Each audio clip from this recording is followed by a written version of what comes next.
Good morning, Cotton Belt, and welcome in. I'm Karrie Leggett-Brown. This weekend, jump into a world of excitement, competition, promoting athleticism, cultural exchange, and family-friendly fun. Best of all, you don't have to travel to Paris for this summer games because it's in Hattiesburg. Let the games begin this Saturday. Take a trip across the globe and go for gold at the first ever downtown summer games. 10 businesses and attractions are participating. Each one will represent a different nation and host a unique event. So here's the list. We have the Author Shop as the USA, hosting a book holding contest. Twin Forks is Italy with Pin the Pepperoni on the Pizza, and SoPro is Germany, of course, with a keg lifting competition.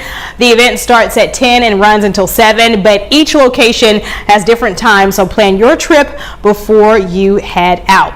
And you may have noticed the Hattiesburg Pocket Museum is hosting, and it's going to all be about Britain, and its hobby is hobby horse race starting at 10 a.m. Horses will be provided and jockey costumes are encouraged. I need to see the pictures of this. Everything wraps up at 11 a.m. with a medal ceremony, and registration is closed, but you're still encouraged to cheer on your favorite athlete. All right, this weekend, you're invited to stretch, strengthen, and snuggle with puppies at a special yoga event. Practice your downward dog and cow cat with poses for paws, hosted by Southern Animal Shelter. The event is raising money for all of our four-legged friends at the shelter, so make plans to attend one of these two 30-minute beginner-friendly yoga sessions, and they are this Saturday at 10:30 and till 1:30, 10:30 and at 1:30 at the Hattiesburg Community Arts Center. Both are led by a certified instructor with help from, of course, the cute little puppies. Tickets are $25 each at southernpineanimalshelter.org. And if the puppies weren't sweet enough, here's your next stop for this weekend. Southern Prohibition is hosting a sweet tooth brunch this Sunday from 11 until 4, so you can try their new creations, including PB&J French toast, donut sandwiches, and pecan sticky rolls.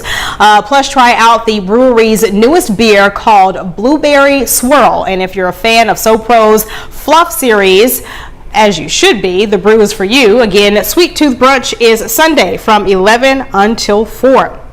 Hey Barbie, this weekend Hattiesburg Parks and Recreation turns the town pink, as you can see, and wraps up its Summer of Movies series with this instant girls night favorite. Saturday at 8, catch a free outdoor showing of Barbie at Town Square Park. Bring lawn chairs, blankets, snacks, and drinks, and dress up in your best Barbie outfit. Remember, Barbie can be anything, so your Barbie outfit can be anything too.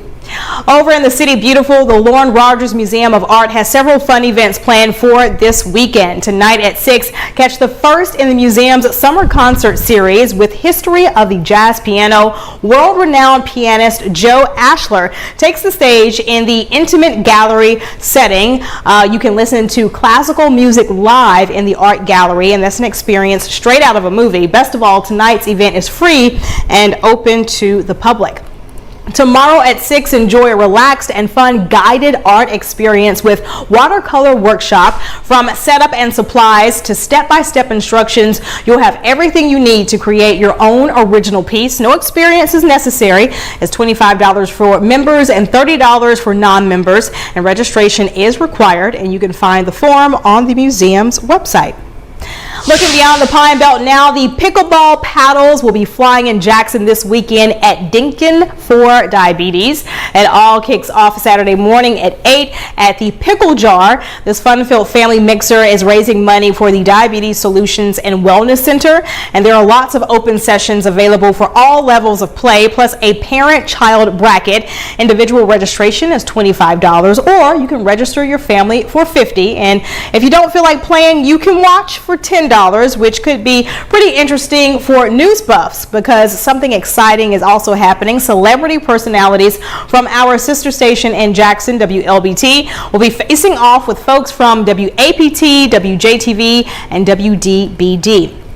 And while you're in the capital city, catch the state's largest ag and outdoor show Friday through Sunday. Explore everything farming, fishing, hunting, and cooking at the Mississippi State Fairgrounds. There will be tons of vendors on site, plus lots of fun activities for kids and adults like axe throwing, archery, and a mechanical bull. Tickets are available at the door. They're $15 for adults and $5 for kids. Kids 5 and under are free. And here's some high flying fun. The Doc Dogs Jumping Competition. Watch these four-legged athletes leap, lunge, and soar through the air in this canine competition. Is your pup ready to make a splash? Sign them up. All breeds and sizes are welcome, from Chihuahuas to Great Danes. On-site registration is available and is about $38. Again, this is Friday through Sunday at the Mississippi Ag and Outdoor Show. Looks pretty cool. Explore all things beauty in Mississippi at the Natural Hair Expo Saturday from 11 a.m. until 4 p.m. at the Biloxi Civic Center. You can enjoy shopping vendors and attending workshops, speaking sessions, and presentations with industry stylists. This event aims to educate, inspire, and empower women to wear their hair in its natural state, and everyone is welcome to attend. General admission is $25 and kids 12 and under get in free. Well, thank you, Karrie. That looked like a lot of fun, especially the dog jumping competition there. Yeah, check that out. Plus, you might want to do it yourself if it's hot enough out there, with today even being one of our cooler days, as we're still sitting in the 80s, thanks to that gray sky and a little bit of shower activity, which we saw a bit more of yesterday, and we'll see again today, just for fewer hours. Yesterday, we kind of saw the hump, so to speak, through the heating of the afternoon, jump up to like the 80 percentile range right through here and into the night. Now we only have a couple of hours here, right before sunset and right around sunset, where we could see a few showers. So there will be more, even tomorrow here as we go from 7 to 7. You can see that there will be more of those, especially right there in the peak of the afternoon and then trending down. So we're seeing our drier days. Yesterday was our wettest day of the week. Everybody saw at least a little rain.